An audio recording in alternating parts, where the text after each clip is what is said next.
Dracula, es-tu là?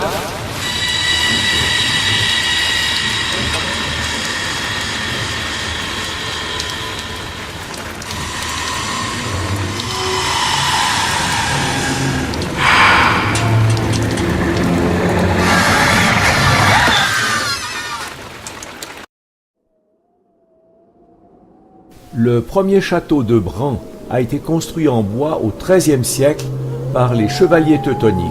En 1377, le roi Louis Ier de Hongrie mandate la ville de Brașov pour construire un autre château, cette fois-ci en pierre, qui servira de poste de douane pour percevoir des taxes.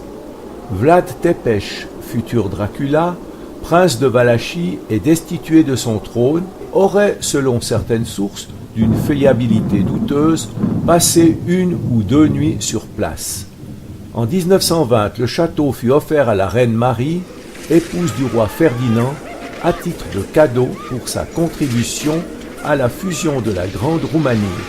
Celle-ci transforma cette citadelle militaire en un manoir et résidence d'été confortable. Sous le régime communiste, l'édifice est transformé en musée. En 1897, l'écrivain britannique Bram Stoker rédige le roman Dracula. Ce dernier est décrit comme un aristocrate raffiné mais monstrueux. En tant que vampire, il est immortel. Son occupation favorite aurait été de se repaître du sang de ses victimes, surtout de jeunes femmes, et de les transformer en vampires. C'est une personnalité damnée, rejetant toute religion. Ce roman correspond bien à l'esprit de l'époque où l'on vit sous la terreur de Jacques l'Éventreur. L'une des nombreuses adaptations cinématographiques va asseoir l'idée tout à fait fausse d'un lien entre Dracula, Vlad Tepes et le château de Bran. Les motifs touristiques n'y sont pas étrangers. On parle de 1 million de visiteurs par an. J'ai donc décidé de faire ce pèlerinage et de constater par moi-même si l'esprit de Vlad l'Empaleur est présent sur ces lieux. Vlad, attention, j'arrive. J'ai une gousse d'ail et un crucifix. Prends garde à toi.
Oh oh, il y a du beau monde à en parler ici.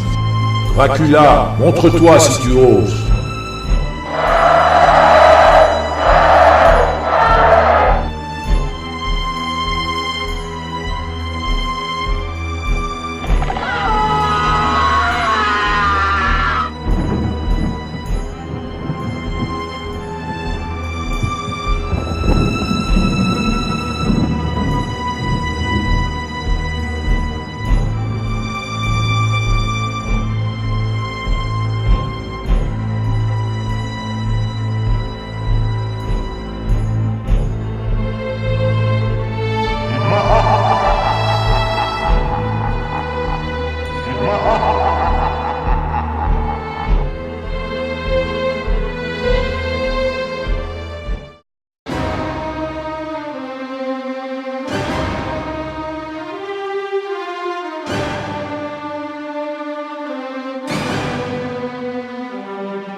tu as l'air d'ignorer que les vampires sont éternels, qu'ils ont une vue très perçante, et que si tu continues à me provoquer, je vais te faire subir le sort que je réserve à mes ennemis. Prends garde! Après quoi, tu rejoindras le jardin des torturés en très bonne compagnie.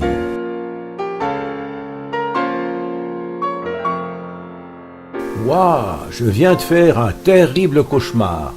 Dracula était dans ses murs et me menaçait.